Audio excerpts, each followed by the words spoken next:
Welcome to the podcast about venture capital, where investors and founders alike can learn how VCs make decisions and reach conviction.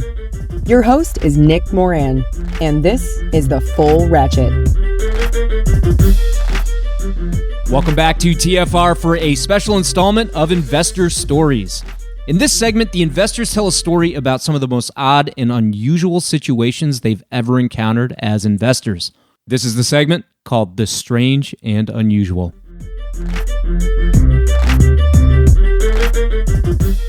On today's special segment, we have Aaron Holliday of 645 Ventures. Aaron, what's the strangest, most unusual, or most memorable startup pitch you've received? Yeah, so the most memorable startup pitch, this is early days. So this was probably year 2 and it started 645. And keep in mind that this founder, he's a good friend of mine to this day now. So we met this founder. He came in, he was pitching us on this new company, which have a benefits company. And I would say midway through the pitch, he started rapping. He started rapping like the remaining narrative of the firm and what they're doing. And Namdi and I were just like, whoa, we've never seen anything like that. I've never seen anybody drop bars during an investment pitch. And so, yeah, it's probably by far one of my most memorable pitch sessions with a founder. He actually started rapping during the meeting. Did you invest? We didn't invest, but we're still friends to this day. Got it.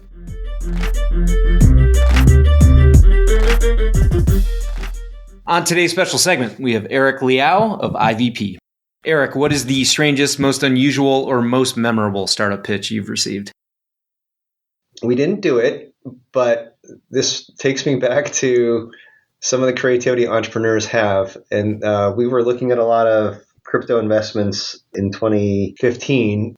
We actually had met Coinbase at the time and did invest in them in 2017, but there were a lot of interesting ideas being pitched back then. And one of them, there are a lot of mining operations being pitched. And the reason this one stands out because most of them had no differentiation because you're basically all relying on the same NVIDIA processor. But this group, they said, well, we want to raise money for mining. And I said, okay, well, what's your advantage? Because aren't you buying the same chips? They said, yes, that's true. I said, okay, well, what do you use the rest of the money on? He said, well, we want to buy a bunch of metal shipping crates. I'm like, okay, I'll bite.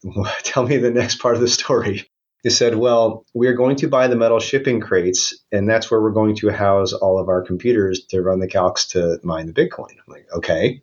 And then what are you going to do with them? He said, well, the reason we're going to buy these metal shipping crates is we're going to then put them all into and locate them in Greenland. I'm like, okay, why? He said, well, because it's already pretty cold there, and the lack of insulation in these shipping containers means that the heat that's radiated out of our computers will be more easily dissipated into the metal and then out into the environment. So it'll actually cost us less money to cool our facility. It'll cost the same amount to power or the same amount of energy to power the computers, but we don't have to spend any money on cooling. I'm like, oh, that's kind of interesting.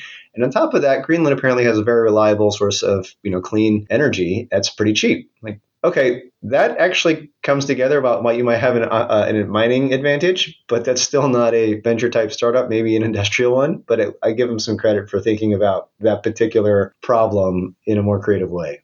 Did you find out what happened to that mining operation? I did not.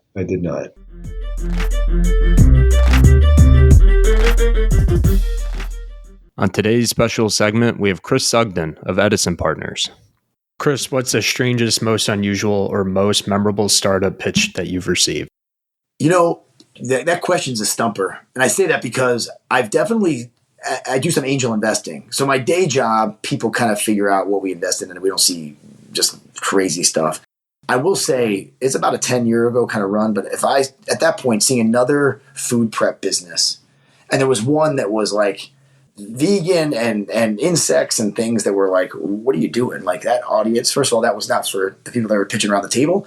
So that was like this whole run of these food prep kit businesses. And this one showed up with literally like what you couldn't even think about eating. Today, people are eating this stuff. I don't get that personally, but hey, being the Midwest thing, I guess. But when you kind of look at that was nutty on its own, and a market that was already fairly small in the field, meal kit prep business, and just awful. It almost looked like that show It looked like a Survivor episode of meal prep, and you're like, what? Who did this? And then, the funny thing is, though, the question that you may or may not ask, the anti-portfolio question, the one deal that just sits in I'll use the word crawl. We should have been the Series B investor. And at that point, it was not like, it was like a growth equity round. Diapers.com, which I don't know if you know the story, right? Amazon buys them, and that, Mark creates, an amazing bunch of companies, and with Jet and others and Walmart, et cetera, et cetera. And a couple of founders there have done amazing things. And I think back and go, you're on the outside looking into not only a great return, but an ecosystem of entrepreneurs that have done amazing things. And we had this I was actually a fairly young partner. I was new to the IC at Edison at that point when we saw that deal. That's also a lesson, right? Because the guys really liked us, I think. You ask them, but we had founder and a couple other IC members who were just focused on gross margin, like one thing. And in the e-commerce space, delivering diapers wasn't exactly a high margin business. And this is where the volume did make sense, and some of the efficiency they had and some of the marketing tactics. But that anti-portfolio deal, it didn't just cost us on that deal because there was a whole bunch of stuff that came after it. So that one sticks in my anti-portfolio as a coulda, woulda, shoulda.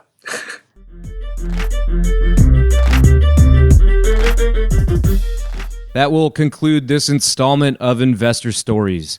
If you're enjoying the program and would like to see it continue, take a moment and leave a 5-star review in iTunes. Also, if you'd like updates on new content from TFR, as well as the top 10 VC articles every week, go to fullratchet.net and sign up for the newsletter. Okay, that will wrap things up for today. Until next time, over-prepare, choose carefully, and invest confidently. Thanks for joining me.